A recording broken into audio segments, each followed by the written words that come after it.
when you were led through the iron gates, when you were stripped and deloused, when you were given your uniform, when you were led down the lonely halls, when those bars were shut, when that slam bar was violently pulled down, you knew that if you were lucky enough to make it out, you'd do your best to never go back.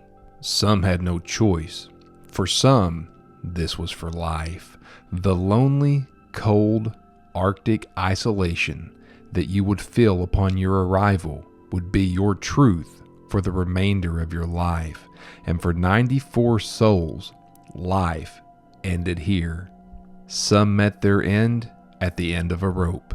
Some would meet their end sitting in Old Sparky. The conditions would grow even harsher through the years, with hazardous and unsanitary conditions the norm, and misery your only companion. The West Virginia Penitentiary was designed as a Gothic-style structure, imposing by any standards in Moundsville, West Virginia. It embodied the very definition of doing hard time. This wasn't just a dot in the annals of history. This prison was in operation from 1876 to 1995. Stories of prison escapes, underhanded tactics, violence, extreme unsanitary conditions, fights, gambling, and a deadly prison riot litter the history of the West Virginia Penitentiary, with unwanted attention and a permanently stagnant reputation. It wasn't always this way. As a matter of fact, at one time, the prison was considered a place of true reform. Come with me. Let's take a closer look at the West Virginia Penitentiary.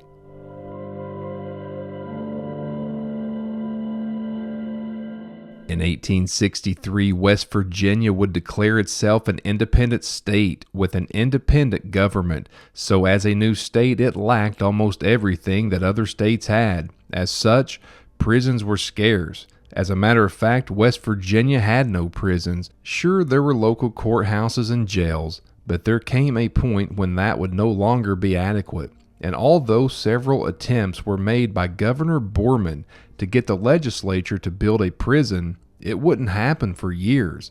The escape of 9 inmates from a local jail led to the legislature finally taking the measure seriously. Well, that and the fact that the media began lobbying for the issue as well, so political pressure also worked in 1865.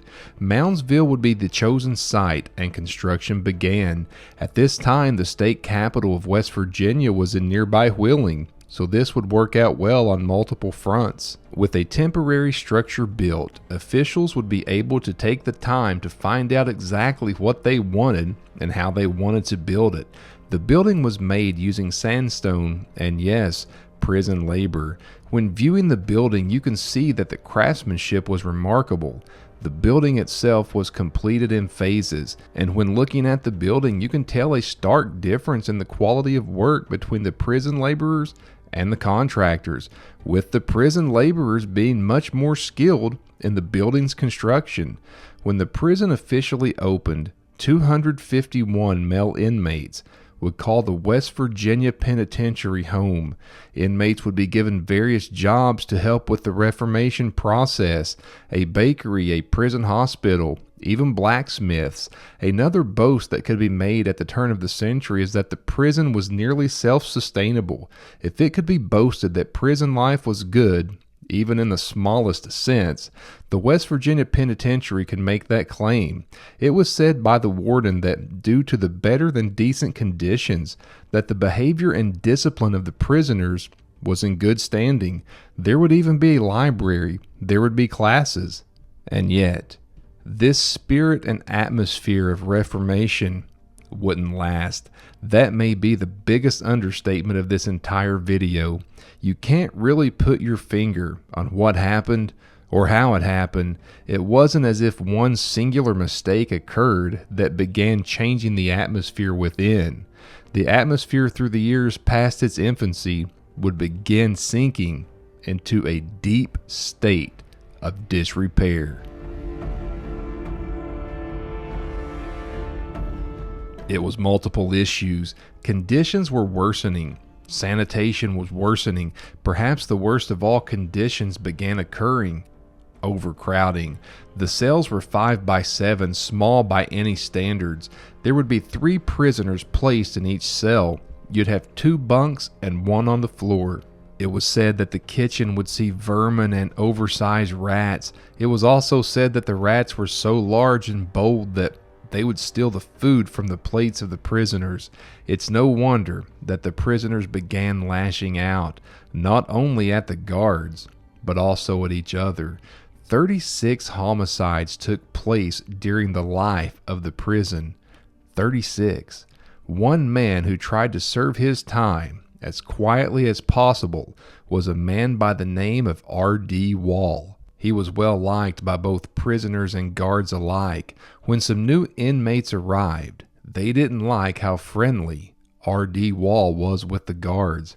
They would catch him alone, isolate him, and violently murder him.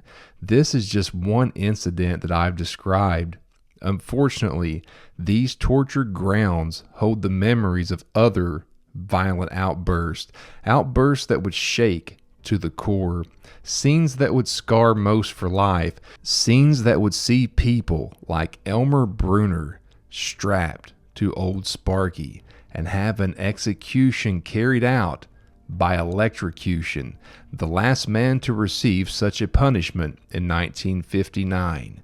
Scenes that would lead to the terrifying 1979 Prison Break.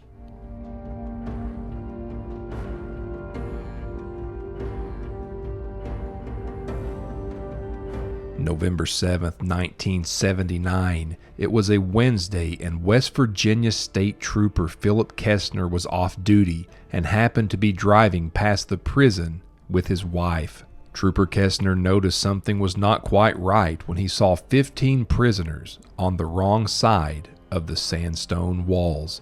Inmate Ronald Williams had managed to steal the firearm of a guard. He was serving time for the murder of an officer on the Beckley, West Virginia Police Department, and now here he was on the other side of the prison walls after pulling off a daring escape along with 14 other men. When Trooper Kestner encountered the escaped convicts, he took action.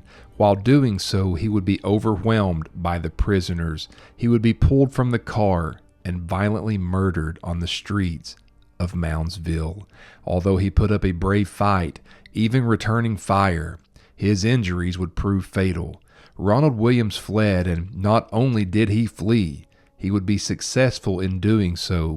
He remained missing and wanted for 18 months, even going so far as taunting the authorities from afar. He would be wanted in a string of robberies stretching from Pennsylvania all the way to Arizona.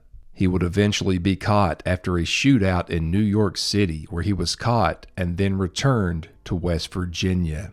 He is still serving time in West Virginia today. Although the prison escape was an extremely notable stain on the penitentiary, it was nothing compared to what was to come. It was New Year's Day, 1986, and the West Virginia Penitentiary was in the midst of turmoil.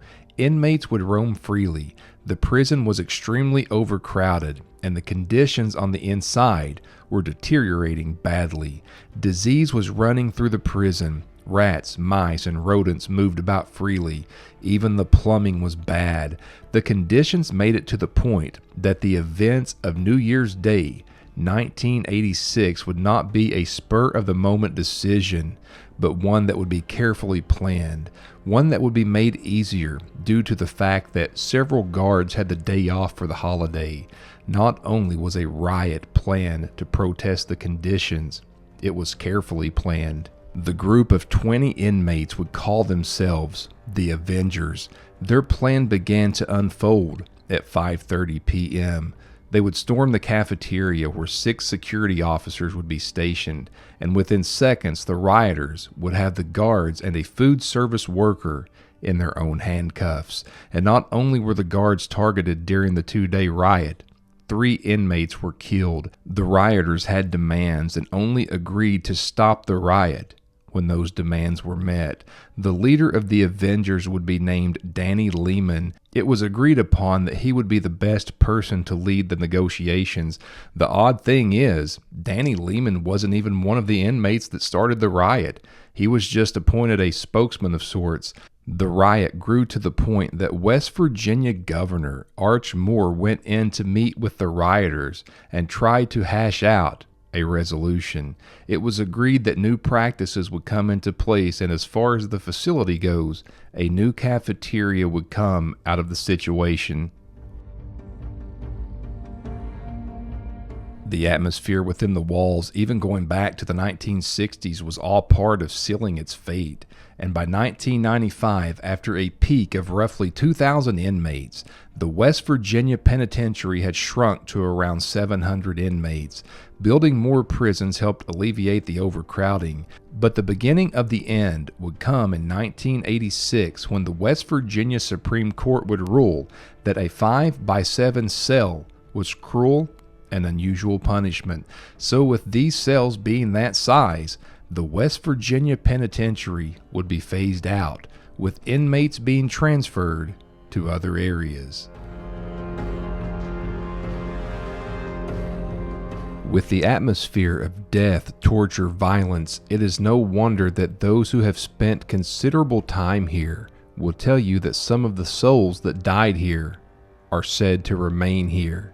When you combine all of this with the fact that the penitentiary is built just across the road from ancient native burial grounds, it's no wonder that this is considered a hotbed of paranormal activity. Just think, whether it was by violence or natural causes, almost 1,000 men died right here on these grounds. Some would die by hanging, some by electrocution, but all of this death and violence points towards a perfect storm of the paranormal.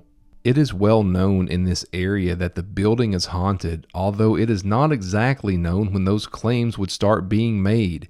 Even today, those familiar with the building will tell you that strange things happen here, so much so that several different paranormal investigation shows have been here to film. If you remember earlier, we spoke of R.D. Wall, who would be murdered by inmates. His spirit is among the first to be spoke about by people who experienced supernatural encounters with him. With a violent death, it would be easy to see why he would have a restless spirit. This is truly a location that embodies the phrase that those who seek will find. If you go looking for the tortured spirits of those left behind, you are likely to find them.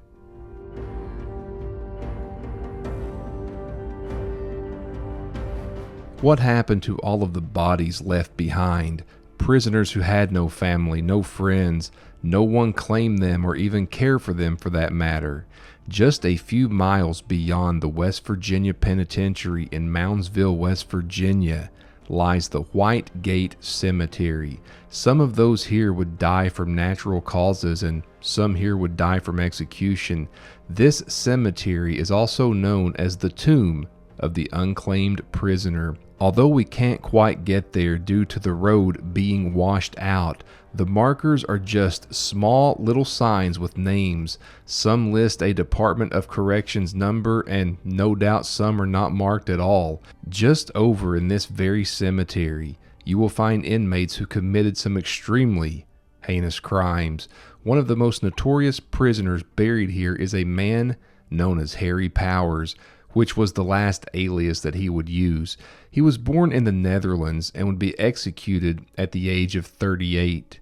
He would lure women using personal ads, all under the guise of looking for love. He would ultimately take their lives and take their money. He was convicted in the murder of 5 women, although it is highly suspected that he was involved in more. Before he would make it to Moundsville, he was almost lynched, but the mob was thwarted by officers. He would be hanged in 1932.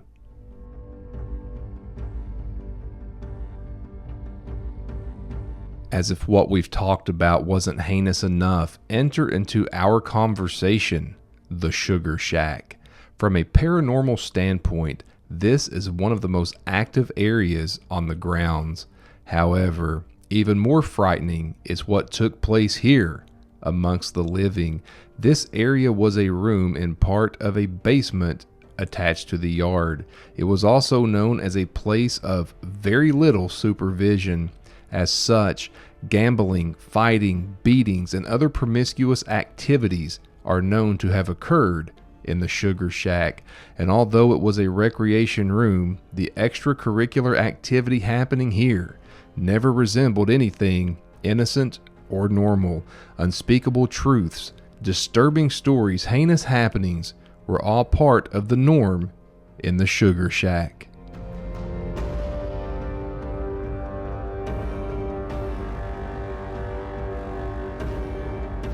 The last inmates to be led out the doors of the West Virginia Penitentiary took their final walk in 1995, when the doors would be shut as a working prison forever. The destruction and carnage of almost 120 years has left the inside of the walls of this dark place noticeably bare. It now stands as a sandstone time capsule of treachery and death.